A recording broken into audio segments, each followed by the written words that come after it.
Frequentie Paradise FM. En we gaan weer overschakelen richting de Westereen. Vrijan, goedenavond.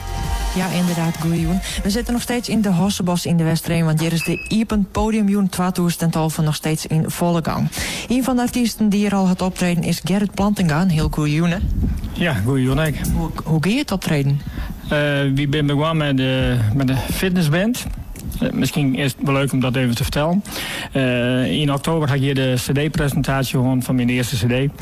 En ik alleen dat het weer een beetje keel. Dus ik zei een paar oude maten even erbij. En dan hebben we het doop tot de fitnessband. En we zijn om 4 uur hier begonnen met wat oude noemers. En wie maar direct door we mij een aantal noemers die het op een cd staan. Oké. Jozaan krijgt Johan een cd opnam. Hoe is dat in zijn werking? Ja, een goede vraag. En hier wat linden ben ik wat begonnen met gitaarspelen. Op een bepaald moment ik leuke verhalen even in de holle. Had ik op papier zet, wat melodie bij maken. Nou, en zei er wat niet in. En toen zijn mijn band van meteen opnemen. Maar goed, dat kwam er nooit van. En toen hadden ze me dat op een jeetje jongen, dus toen moest ik wel. Dus hier ben we naar de Studio West en daar ben je nog verrast door de kwaliteit van de versjes, van de tekst en echt wel een beetje de stem. Dus en zo is het gekomen. Nu hebben we een cd van 10 nummers. Oké, en hoe is het dan verder gegaan na die cd? Is er een tournee West of zo?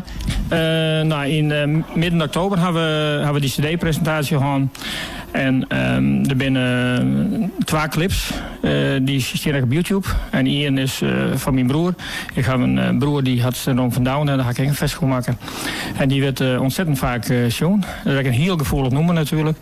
Maar er zijn zoveel mensen die hebben mij een beperking, of die kennen mij een beperking. En dan spreekt het natuurlijk aan. En al die vesten die ik maken, dus zit een verhaal eigenlijk bij. Dus, en dan is het leuk om dat over te brengen op een meisje. Ja, Josai krijgt al, jouw broer. Joha, ik een deel van de opbrengst van de cd om het goede doel gaan. Ja, we hebben contact gewoon met de Stichting Down Syndroom. En die vonden een prachtig mooi idee om een gedeelte van de opbrengst van de Jonne, van de presentatie en een gedeelte van de cd daarheen te doen.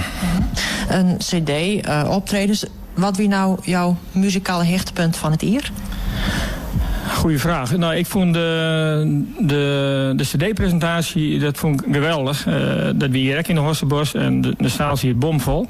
En toen ik met mijn festival bezig weer, iedereen die luisterde. En dat weer een heel leuke vorm. En wat ook leuk is, we gaan een paar weken geleden bij Noordwien, bij Onder Friesland uitnodigen. En daar hebben we een paar festivals spelen. En dat weer hartstikke leuk. En ik ben ook in de Studio West bij Jong en Jikke voor de interview. En dat weer hartstikke leuk. En al hier hele mooie recensies. En het spelen op zich en het jongen vind ik hartstikke leuk. En dat is wel het belangrijkste. Ja, en dan natuurlijk, wat ben de muzikale plan voor het hier? Goeie vraag. Ik ga dus 10 nummers zien op een cd. En in het begin van het hier ga ik een carnavalnummer maken. Gewoon uit de gein. En dat weer eigenlijk in Brabant weer een aardige hit. En die gaan ze nu op een playlist zetten voor carnaval in de hele Zuiden. Dus waar weet dat we daarheen moeten. Oké, heel erg bedankt. Wat wie die hechtepunt? Want ik snap natuurlijk dat Omroep Friesland is heel groot, maar wie er nog iets, een hechtepunt van het Alroen hier op muzikaal vlak? Natuurlijk.